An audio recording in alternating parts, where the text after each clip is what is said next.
Newcastle fans, the football club has just announced it's with disappointment that manager Rafa Benitez will leave the football club. Steve Bruce now, the favourites. He's around odds on, 2-1, to be the next Newcastle manager. I'm not everybody's cup of tea with getting the job. I understand that. Hopefully the experiences that I've had will stand me in good stead.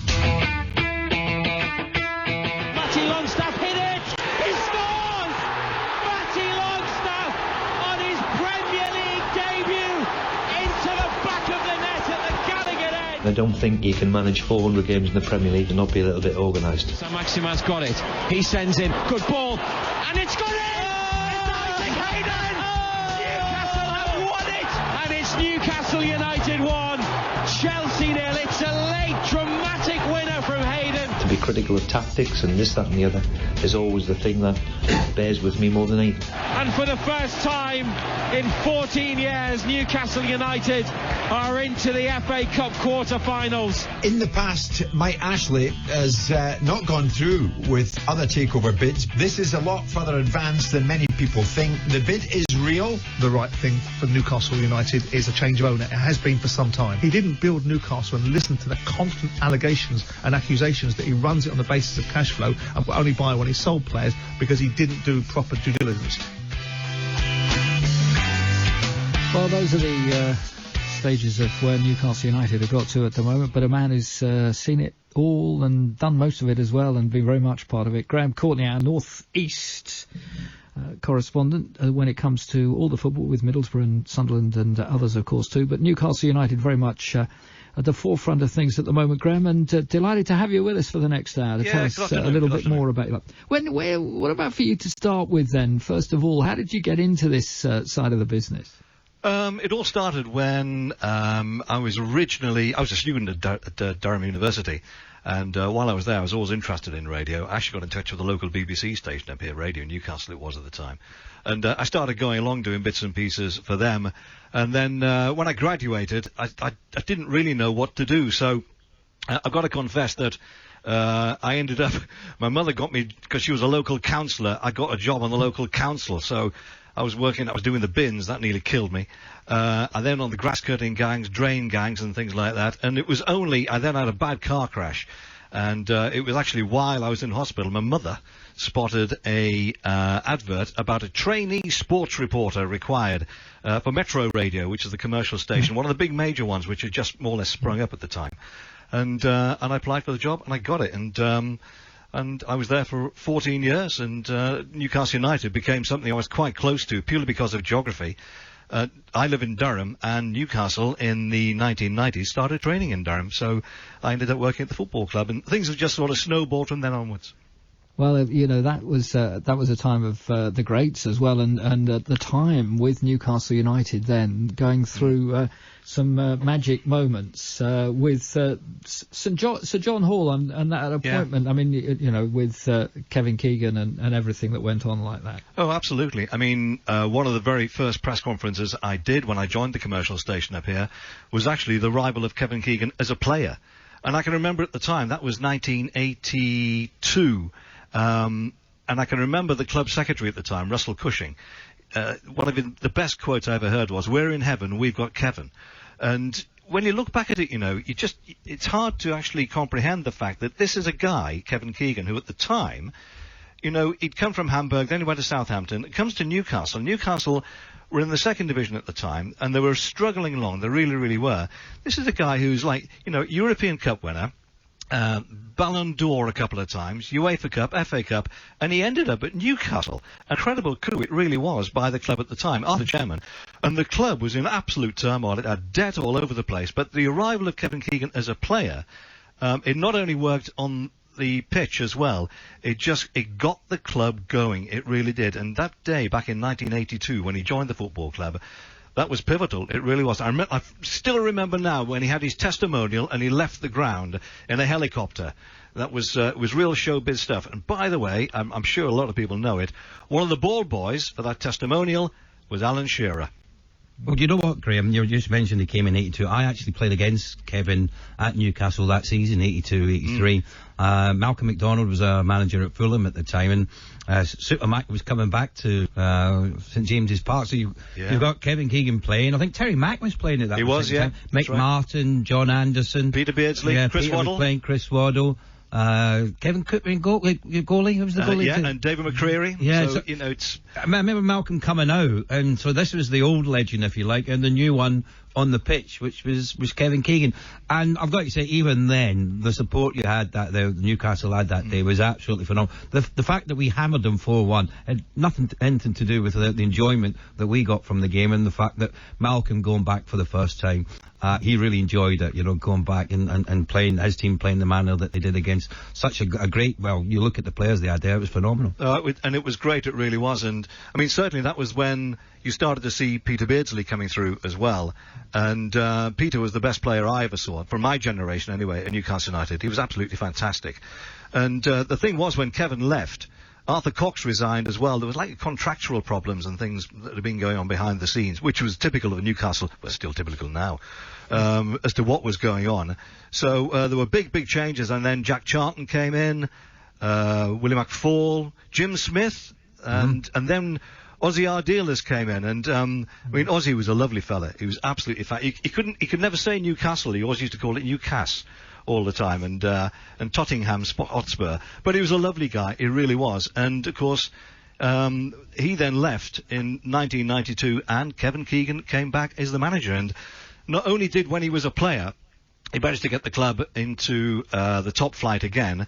And as we know with Kevin, at that stage when he came in as the manager, I mean, a lot of people at the time, they thought, is this right that he's going to be coming in? Because actually, when he left the club in that helicopter, I think from then until 1992, I don't think Kevin was involved in football at all. I think he went off to Spain and lived over there. So it was all a bit odd, and I think a lot of people thought that this is going to be a huge gamble by Newcastle United. But you know what? It worked straight away. They were in danger going down to the third tier, Newcastle, at the time, but they survived. They came up, and well, you know, as we all say, after that it was history. And Newcastle, I know it's hard, Graham. I know it's hard through the generations because football's changed, and you know, fitness-wise, and the pitches that they play. The game is not changing. It's still played on the same size pitches, same type of ball. One thing, another. Tactically, it's not changed that much either. But it was that the finest Newcastle team that you'd seen, the one that each week you were going out thinking, wow, with some of the football that we're playing. I mean, it was just incredible to watch. It really was. Well, they became known as the entertainers, and it was interesting, really, that for somebody who was new to management, the way he managed, and I don't know whether you've met Kevin Keegan on a basis at all, but you know that people often say that when somebody walks into a room, they've just got the magnetism and they're dynamic. Kevin had it. He had it by the bucket load. He really did. And I'm staggered actually now that Kevin's not involved in football in some shape or form, working with the FA or something along those lines. I'm absolutely amazed. But he suddenly started, he brought in players. I'm trying to remember the ones he signed. He brought in Paul Bracewell. And, of course, the one that really made a mark was Andy Cole. And Andy Cole, I think the next season, he was top scorer in the Premier League. And, of course, the following season after that, they sold him, which at the time, remember when Kevin stood on the steps at St James's Park trying to explain why Andy Cole had been allowed to move. And they were just incredible times. They really, really were. And sadly, as you're absolutely right, Ray, that when it comes to generations, there are so many Newcastle fans there now. Bear in mind, this is 25 years ago we're talking about now. A lot of Newcastle fans sitting there thinking, did that really happen? Did that actually happen at Newcastle United? But it was wonderful football, fantastic to watch.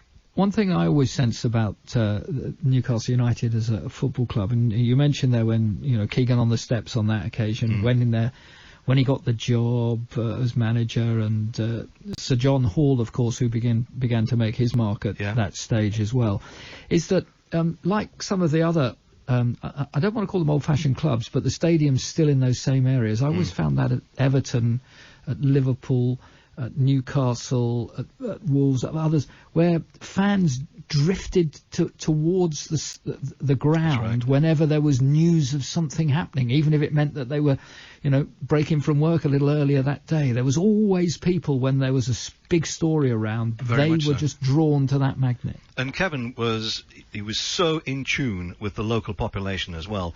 I mean, for example, when they started training down in Durham at the University Training Centre, Maiden Castle, in the school holidays, when the players were coming in to train, there'd be about 5,000 people there. And Kevin, we even had a burger van installed, and all things like that. And he welcomed all the fans to come in, and he more or less insisted that at the end of every single training session, the players couldn't run the gauntlet. They had to walk through all of the fans, and it would take them 15, 20 minutes to get from the training field into the dressing room area, because they were signing autographs, they were doing photographs, signing balls, shirts, everything. It was incredible, and I know at the time, lots of the players obviously got really miffed about the whole thing, but Kevin just insisted, no, that's what's going to happen. And even when we're doing away games, because when I actually joined the football club, I went from being, and once again, because of geography, I ended up covering Newcastle United and doing all the interviews all the time. And when Kevin asked me to be the press officer for the football club, I went from being somebody who's travelling away to get down to go and cover games. I'm now on the team bus. And it was staggering. And the very, very first time we did an away game, and I can remember that Kevin, all the players were on the bus. I don't know where we were. Let's say we were at Southampton, and everybody was in the buses those days. There was no flying around or trains. We've then now got about a 5-hour journey in a bus to go home. Kevin would sit on the bus steps and sign every single autograph, and you could see some of the players going, "Come on, let's go home." And but that's the way he was, and it was just fantastic. And sadly, when he came back as manager, we all thought that things would more or less pick up where he left off. Unfinished business is exactly what he said. But sadly, with everything that was going on behind the scenes, he wasn't given any free rein. Well, just back to the heady days as well. So the players, Ray and Danny, talk us through. I mean, there was Shearer, obviously. There's Ferdinand, Ginola. There's some such quality, wasn't there?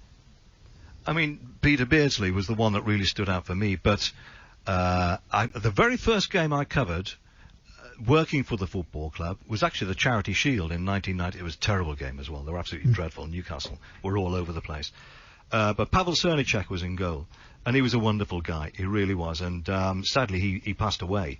But the back four, Steve Watson, Darren Peacock, Philippe Albert. Remember Philippe Albert chipping Peter Schmeichel? Yeah. Remember that one? That would be about 19... He's a greengrocer now, you know that? Really? He's a greengrocer in Belgium, yeah. Is he really? Yeah. Oh, he's a super guy. He really, really was. It was interesting last night. I actually saw that Alan Shearer was talking with Ian Wright about top 10 goalkeepers and things like that, and they actually named Peter Schmeichel the #1 goalkeeper. And I thought, I bet at the time, Alan now is thinking in the back of his mind, remember when Philippe Albert chipped the ball over him? That was 5-0 as well. But who was at the back? John Beresford, he was be the left back. David Batty, Rob Lee. So, they were all players who came... Did he bring in Tamuri Ketspire? Tamuri Ketspire, he arrived as well, and then of course... He had a habit, didn't he, Kevin, of bringing in some real eccentric players. Absolutely. It's probably the best way of putting it. None bigger than Tino Asprilla. I mean, he was an absolute nightmare to deal with. He really was. I can remember once we were doing a European game and we arrived at Brussels airport and they wouldn't let him in because he had some sort of infringement on his passport. I think Tino, obviously back in Colombia, had got up to one or two things, shall we say, and they wouldn't let him in. And Tino's usual way to solve anything was to sit down, put his feet on the table and go to sleep. And so I got stranded with the club secretary at the time while the team all then went off to the hotel. And we sat for hours in the hotel, in the airport, and eventually they let him go. But he was a real character. The best laugh was Lee Clark actually befriended Tino and taught him English. Well, sadly, the words that he has actually taught, and I can remember once, well, I can't really go into the story, but it was a lot worse than that. He actually walked up to the Lord Mayor of Newcastle and he came out with an absolute belter because he thought he was being polite. And I'll let you use imagination anyway about the whole That's one of the things, though. You mentioned all the players that came there, lads that come from London. Yeah. But they bought into Newcastle's the area, and the fans and then the team, you know, and Rob Lee was a major success. Les was a major success. Wasn't he? Oh, absolutely. And I mean, they still come back now. And Warren Barton. I mean, Warren, for example, you know, you look at those players who did come up from London, and they were idolised at the football club, and it was just so good to watch. It was just such entertaining in football. It really was. But slowly but surely, as the years started to tick on when Kevin was there, you could see, particularly in that 95-96 season, when at the turn of the year the club was 12 points ahead, and of course got overhauled by Manchester United, and Kevin came out with his, you know, I'd love it if we beat them, and that was at Leeds United when we were down in the tunnel and they'd won 1-0. Keith Gillespie scored the goal, and Kevin at that stage, I think there were about 3 games to go, because at that point after Christmas time Newcastle, they sort of fell apart a little bit, but then got going again, but sadly they couldn't make up the distance, and so that was the end of that. But Kevin at that point, you could just start to see he was getting really miffed about the whole thing. And when it came to dealing with the press, I mean, he was fantastic, but if anything, he was too good. And he would have a press conference every day. So every single lunchtime, there'd be all the press guys would come in, they'd all be talking to him. And you could see that after a while, with the success of the football club, there were more and more and more people. And I can remember the day when, at this stage, I'm still with this commercial radio station in Newcastle, and I was the new kid on the block. I mean, most of the hacks had been around for a long, long time. And you had the local BBC and ITV television stations and the local BBC radio, and that was it. So I was the newest, so I was always last to speak to Kevin Keegan. And by the time he got to me, you could see him sort of dragging his feet. And I could remember one day I said, Kevin, you know, this is getting a bit out of hand. And he sort of looked at me, and I said, well, just, you know, it's every single day you're having to do this. And I'm down here just once a week doing a football preview. And plainly, you know, you're looking a bit bored with the whole thing. So it was interesting that, now whether that stuck with him to a certain extent, because I think it was around about February-ish, Newcastle were playing at Arsenal, and I was there as well. I was covering the game, and they had just appointed a press officer, Claire Tomlinson, now on Sky. Yeah. And at the end of the season, Kevin sort of wandered up, and he actually mentioned about press officers and things like that. And he said, would you be interested in it? And I said, well, you know, yeah, I don't really know how to do it. And he said, well, look, I'll tell you what, I'll get in touch with the board and go along and have a chat with them and see how it goes. And it was so funny. Actually, I went along to a board meeting, and Freddie Shepherd was there. Freddie Fletcher was there, and I wandered into the boardroom.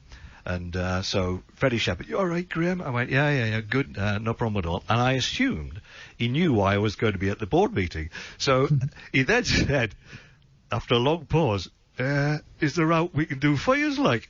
And I said, yeah, well, I'm actually here about being the club's press officer. And they both turned around and looked at me, and they went, what's a press officer? and it was one of those things. After that, I thought, right, we're off to a bit of a sticky start here. But the very first thing Kevin said, well, all you got to do is deal with me and deal with the players. Have nothing, absolutely nothing to do with the board. Well, sadly, as the years then went by, I just got sucked in more and more. And of course, we had the fake shake thing as well, which we'll talk. what I got sucked into. But Graham,